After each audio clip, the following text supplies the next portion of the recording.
Smile for the camera. This is the only part over here that I have ever found the least bit spooky.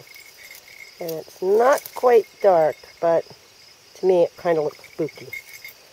And right up in here, it's overgrown, but there's a foundation of an old barn there.